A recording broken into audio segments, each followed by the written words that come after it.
Olá, tudo bem com vocês? Eu me chamo Kelly e hoje nós vamos falar sobre a ancestralidade. E eu vou falar da minha família, das mulheres da minha geração. Eu sou terapeuta e, uma das primeiras coisas que eu fiz logo depois das formações foi olhar para esse padrão da minha família. E olhando até a quarta geração passada das mulheres, né, da minha família, eu observei que tinha ali um padrão. Todas essas mulheres, até essa quarta geração, com certeza isso vem bem, né, antes disso. Mas ali, todas elas seguiam um seguinte padrão.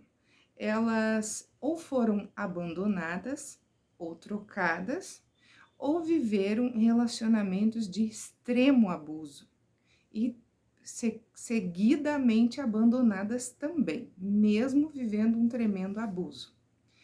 Então, o que isso me mostra? Isso está me mostrando que todas elas seguem um ciclo de se verem sem valor, sem nenhum valor, sabe, quando tá tudo bem se eu for tratada dessa maneira porque eu não tenho valor nenhum, né? E aí eu vou me ligando, né, a pessoas que vão confirmar aquilo as certezas que eu já tenho. Só que o que acontece? Segundo a neurociência, quando a mãe está gestando ali o filho, né, toda essa carga genética, né, de aprendizado está sendo ali transmitida para essa criança, né, durante esse período gestacional. Então, não é só na igreja e nas formações, né, tem a constelação sistêmica que fala muito sobre isso. Eu fiz terapias regressivas que também falam muito sobre isso, mas de uma maneira espiritual. E a ciência vem mostrando pra gente que é genético também, né? Que a formação, que todo esse conhecimento adquirido, né, pelas vivências anteriores, vem sendo transmitido para essa criança durante esse período gestacional. Então, a criança já nasce com toda essa informação, né? E aí, de acordo com a ambiência que ela tá, né, ela vai reforçando esses caminhos neurais que se tornam padrões, hábitos primeiro e depois um padrão. E o cérebro registra todos esses padrões e você passa a replicar, né, aquilo que tá ali, porque é dessa maneira que o cérebro funciona, né? E aí, uma coisa que me chamou bastante atenção na minha experiência, né, é que quando criança, então eu recebo, né, esse peso dessa dor de todas essas mulheres, né, e aquilo ali é exatamente como essa foto, né, da capa representa, é como uma bola, algo que é muito pesado, né, sendo passado de geração após geração. E essa criancinha aqui, a Kelly, recebe esse peso todo e não dá conta, não tem como dar conta, né? E fica ali presa com aquele peso todo, né, sobre ela, presa naquilo ali, literalmente. E aí olha para essa mãe adulta, né, e começa a culpar essa mãe e dizer: por que você fez isso comigo? Eu não aguento esse peso, eu tô presa aqui. Por que você fez isso comigo? E aí essa criança, ela cresce com esse ódio pela mãe. E esse ódio, no meu caso, trouxe uma culpa tremenda, porque o meu pai, ele foi embora de casa quando eu era criança, menininha, 4 anos mais ou menos. Na verdade, ele nunca esteve lá. né? Mas ele literalmente deixou a gente, né, quando eu era pequenininha. E a mãe se virou, ela fez o impossível, né, para cuidar dos filhos sozinha e se manter.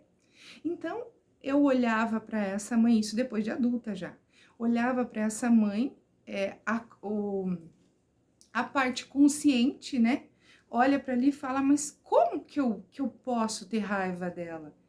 Ela me criou, eu tô aqui, eu tô viva, né? Ela não deixou faltar comida, ela, né? Ela não abandonou, ela teve aqui. Como eu posso ter raiva dela, né?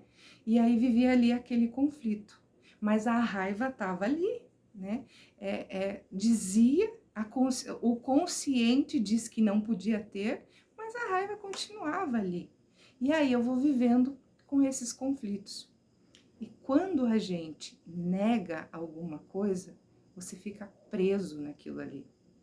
Então, negando que essa raiva estava ali, eu fico presa.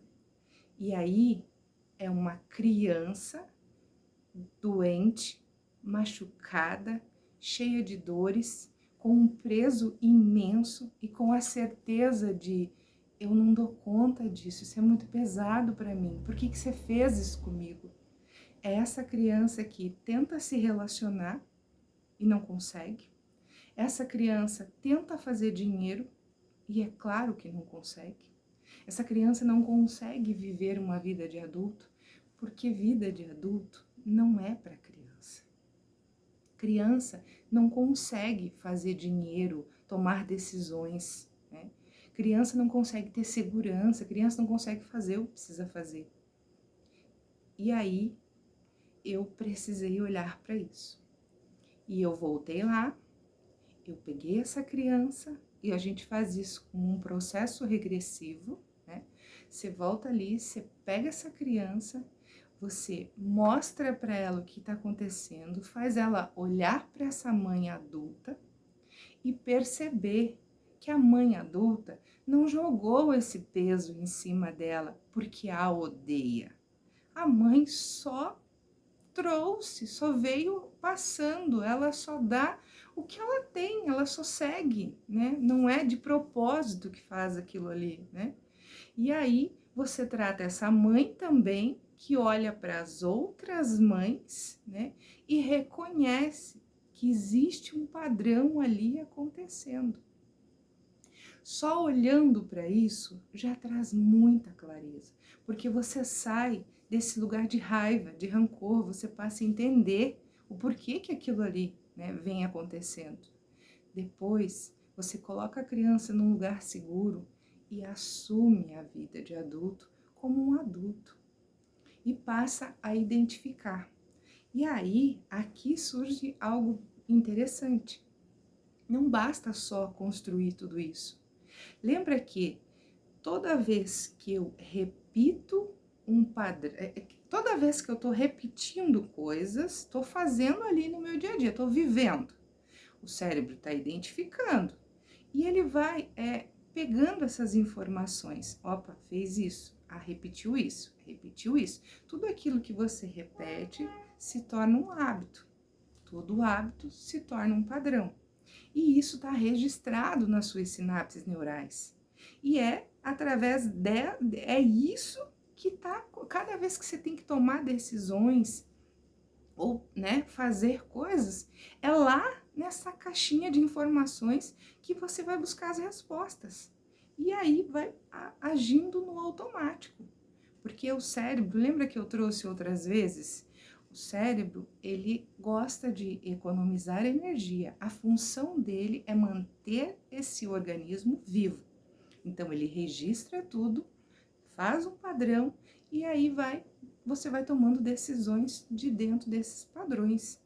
Então, mesmo tendo entendido tudo isso, não significa que você não vai mais, né? Que isso vai sumir da sua vida como mágica. Não vai, né? Você vai se pegar querendo tomar decisões, querendo se sentir, no meu caso, né? Como se eu não desse conta, como se eu precisasse de uma coisa ou de outra, né? Aí eu paro imediatamente e olho para aquilo. Identifico que aquilo ali é um caminho neural construído por um padrão e que eu agora posso olhar para isso e tomar uma atitude diferente. E aí, a neuroplasticidade nos ensina que o cérebro, da mesma maneira que ele aprendeu tudo isso, ele pode agora aprender de uma maneira diferente. Então, baseado em tudo isso, né, todo esse conhecimento, esse entendimento, eu criei um programa chamado Reprograme-se, aonde eu trato de maneira detalhada tudo isso que eu trouxe, olhando para esses padrões, olhando para essa criança, tratando essa criança, né, olhando para todos os envolvidos ali, né, os antepassados, e através de novas atitudes, ressignificando tudo isso. Então, é isso que eu trouxe para o vídeo de hoje. Se tudo isso faz sentido para você, se inscreve, deixa seu like e a gente se vê no próximo estudo sobre neurociência, neuroplasticidade e padrões mentais. Te vejo lá. Até!